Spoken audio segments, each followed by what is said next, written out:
Le sapin d'Hans Christian Andersen.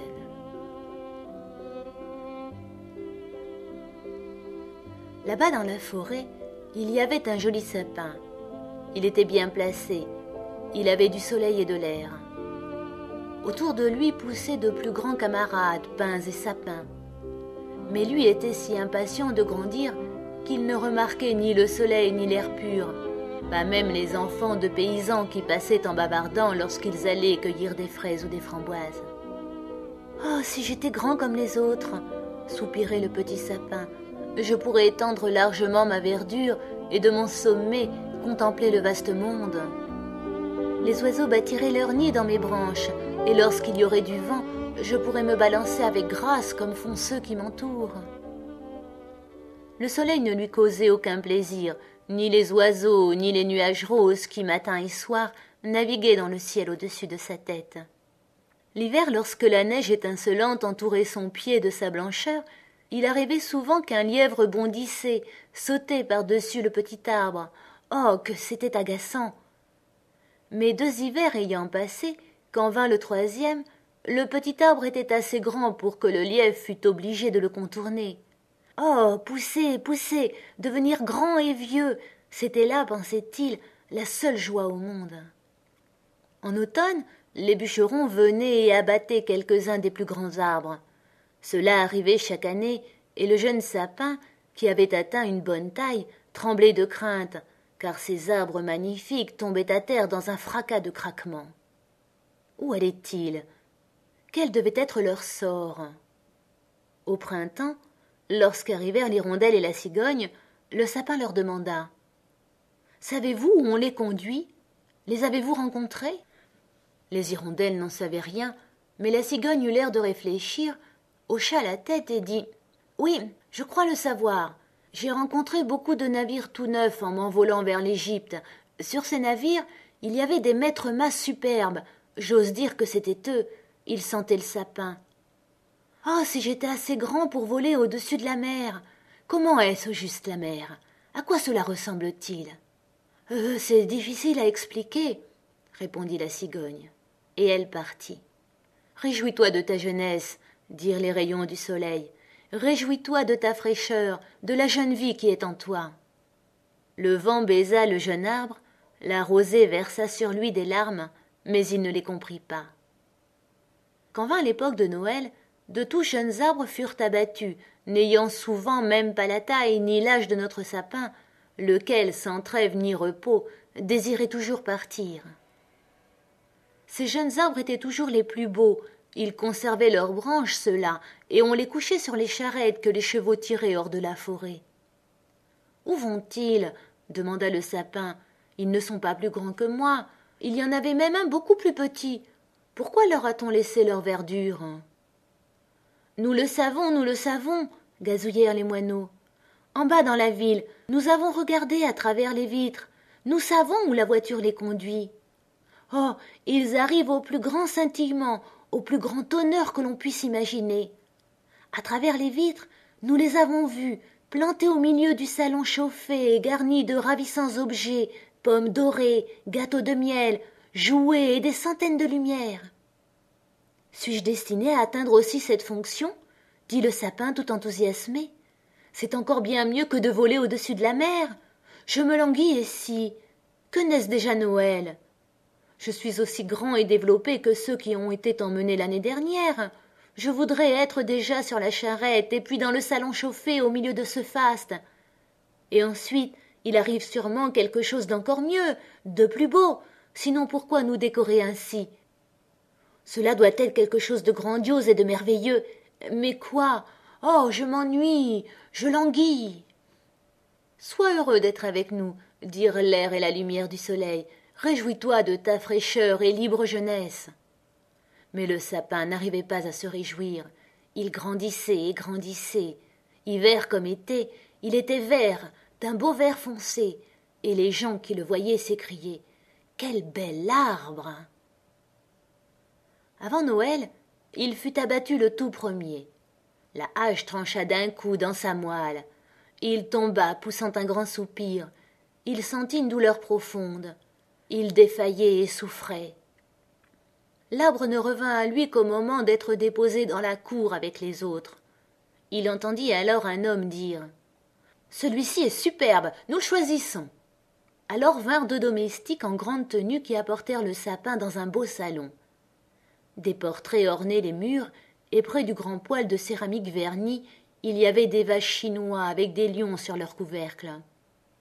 Plus loin étaient placés des fauteuils à bascule, des canapés de soie, de grandes tables couvertes de livres d'images et de jouets, pour un argent fou, du moins à ce que disaient les enfants. Le sapin fut dressé dans un petit tonneau rempli de sable, mais on ne pouvait pas voir que c'était un tonneau parce qu'il était enveloppé d'une étoffe verte et posé sur un grand tapis à fleurs. Oh, notre arbre était bien ému. Qu'allait-il se passer? Les domestiques et des jeunes filles commencèrent à le garnir. Ils suspendaient aux branches de petits filets découpés dans des papiers glacés de couleur. Dans chaque filet on mettait quelques fondants, des pommes et des noix dorées pendaient aux branches comme si elles y avaient poussé, et plus de 100 petites bougies rouges, bleues et blanches étaient fixées sur les branches. Des poupées qui semblaient vivantes, l'arbre n'en avait jamais vu, planaient dans la verdure et tout en haut, au sommet, on mit une étoile clinquante de dorure. C'était splendide, incomparablement magnifique. Ce soir, disaient-ils tous, ce soir ce sera beau. Oh, pensa le sapin, que je voudrais être ici ce soir quand les bougies seront allumées. Que se passera-t-il alors? Les arbres de la forêt viendront-ils m'admirer? Les moineaux me regarderont-ils à travers les vitres? Vais-je rester ici, ainsi décorée, l'hiver et l'été? On alluma les lumières. Quel éclat! Quelle beauté! Un frémissement parcourut ses branches de sorte qu'une des bougies mit le feu, une sérieuse flambée. « Mon Dieu !» crièrent les demoiselles en se dépêchant d'éteindre. Le pauvre arbre n'osait même plus trembler. Quelle torture!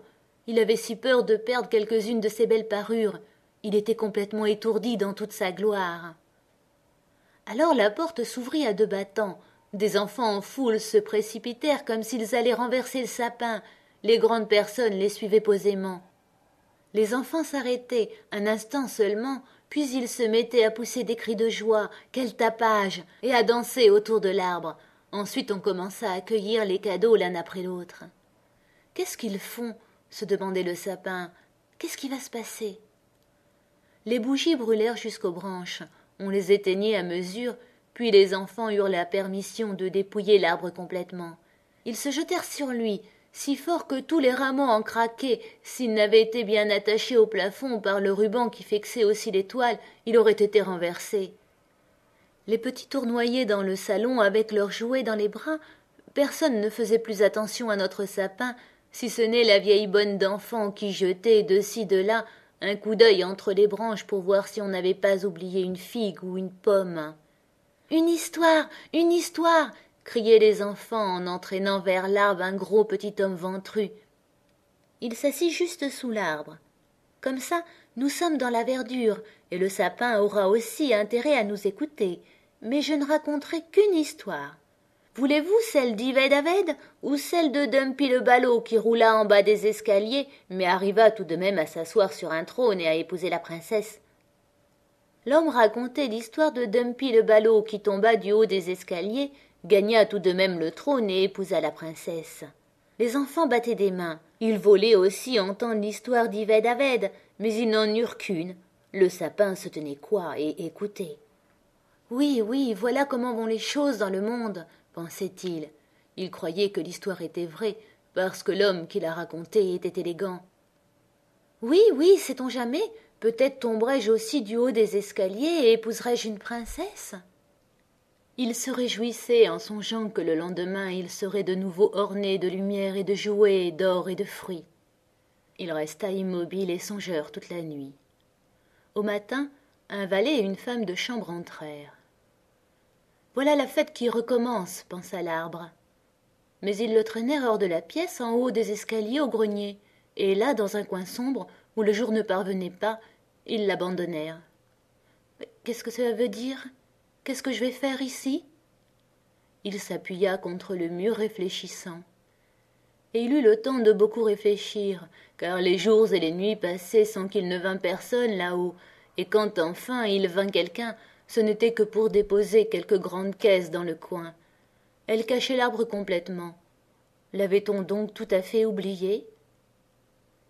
C'est l'hiver dehors maintenant, pensait-il. La terre est dure et couverte de neige. On ne pourrait même pas me planter. C'est sans doute pour cela que je dois rester à l'abri jusqu'au printemps. Comme c'est raisonnable. Les hommes sont bons. Si seulement il ne faisait pas si sombre et si ce n'était si solitaire. Pas le moindre petit lièvre. C'était gai là-bas dans la forêt quand sur les tapis de neige le lièvre passait en bondissant. Oui, même quand il sautait par-dessus moi. Mais dans ce temps-là, je n'aimais pas ça. Quelle affreuse solitude ici. Pip, pip, fit une petite souris en apparaissant au même instant, et une autre la suivait. Elles flairèrent le sapin et furetèrent dans ses branches. Il fait terriblement froid, dit la petite souris. Sans quoi on serait bien ici, n'est-ce pas, vieux sapin? Je ne suis pas vieux du tout, répondit le sapin. Il y en a beaucoup de bien plus vieux que moi. D'où viens-tu donc? Demanda la souris. Et qu'est-ce que tu as à raconter? Elles étaient horriblement curieuses. Parle-nous de l'endroit le plus exquis de la terre. Y as-tu été? As-tu été dans le garde-manger? Je ne connais pas ça, dit l'arbre, mais je connais la forêt où brille le soleil, où l'oiseau chante. Et il parla de son enfance. Les petites souris n'avaient jamais rien entendu de semblable. Elles écoutaient de toutes leurs oreilles. Tu en as vu des choses, comme tu as été heureux. Moi, dit le sapin en songeant à ce que lui-même racontait, oui, au fond c'était bien agréable. Mais ensuite il parla du soir de Noël où il avait été garni de gâteaux et de lumière. Oh, dirent encore les petites souris, comme tu as été heureux, vieux sapin. Mais je ne suis pas vieux du tout, ce n'est que cet hiver que j'ai quitté ma forêt. Je suis dans mon plus bel âge, on m'a seulement replanté dans un tonneau. Comme tu racontes bien, dirent les petites souris. La nuit suivante, elles amenèrent 4 autres souris pour entendre ce que l'arbre racontait, et à mesure que celui-ci parlait, tout lui revenait plus exactement. C'était vraiment de bons moments, pensait-il. Mais ils peuvent revenir, ils peuvent revenir. Dumpy le ballot est tombé du haut des escaliers, mais il a tout de même eu la princesse. Peut-être en aurais-je une aussi. Il se souvenait d'un petit bouleau qui poussait par là dans la forêt et qui avait été pour lui une véritable petite princesse. « Qui est Dumpy le ballot ?» demandèrent les petites souris. Alors le sapin raconta toute l'histoire. Il se souvenait de chaque mot. Un peu plus, les petites souris grimpaient jusqu'en haut de l'arbre de plaisir. La nuit suivante, les souris étaient plus nombreuses encore, et le dimanche, il vint même 2 rats. Mais ils déclarèrent que le conte n'était pas amusant du tout, ce qui fit de la peine aux petites souris. De ce fait, elles-mêmes l'apprécièrent moins. « Eh bien, merci, » dirent les rats en rentrant chez eux. Les souris finirent par s'en aller aussi, et le sapin soupirait. C'était un vrai plaisir d'avoir autour de moi ces petites souris agiles à écouter ce que je racontais. C'est fini, ça aussi, mais maintenant je saurai goûter les plaisirs quand on me ressortira. Mais quand? Ce fut un matin, des gens arrivèrent et remuèrent tous dans le grenier. Ils déplacèrent les caisses, tirèrent l'arbre en avant. Bien sûr, ils le jetèrent un peu durement à terre, mais un balai le traîna vers l'escalier où le jour éclairait. Voilà la vie qui recommence, pensait l'arbre, lorsqu'il sentit l'air frais, le premier rayon de soleil. Et le voilà dans la cour. Tout se passa si vite. La cour se prolongeait par un jardin en fleurs. Les roses pendaient fraîches et odorantes par-dessus la petite barrière. Les tilleuls étaient fleuris, et les hirondelles voletaient en chantant. Mais ce n'était pas du sapin qu'elle voulait parler. « Je vais revivre, » se disait-il enchanté, étendant largement ses branches. Hélas, elles étaient toutes fanées et jaunies. Les toiles de papier doré étaient restées fixées à son sommet et brillaient au soleil. Dans la cour jouaient quelques enfants joyeux qui, à Noël, avaient dansé autour de l'arbre et s'en étaient réjouis. L'un des plus petits s'élança et arracha les toiles d'or. « Regarde ce qui est resté sur cet affreux arbre de Noël !» s'écria-t-il en piétinant les branches qui craquaient sous ses souliers. L'arbre regardait la splendeur des fleurs et la fraîche verdure du jardin, puis enfin se regarda lui-même. Comme il eût préféré être resté dans son coin sombre au grenier. Il pensa à sa jeunesse dans la forêt, à la joyeuse fête de Noël, aux petites souris, si heureuses d'entendre l'histoire de Dumpy le ballot. Fini, fini, si seulement j'avais su être heureux quand je le pouvais. Le valet débita l'arbre en petits morceaux, il en fit tout un grand tas qui flamba joyeusement sous la chaudière. De profonds soupirs s'en échappaient, chaque soupir éclatait. Les enfants qui jouaient au dehors entrèrent s'asseoir devant le feu et ils criaient « Pif, paf !» À chaque craquement, le sapin lui songeait à un jour d'été dans la forêt ou à une nuit d'hiver quand les étoiles étincellent. Il pensait au soir de Noël, à Dumpy le ballot, le seul conte qu'il eût jamais entendu et qu'il avait su répéter. Et voilà qu'il était consumé. Les garçons jouaient dans la cour. Le plus jeune portait sur la poitrine l'étoile d'or qui avait orné l'arbre au soir le plus heureux de sa vie. Ce soir était fini, l'arbre était fini, et l'histoire aussi finie, finie comme toutes les histoires.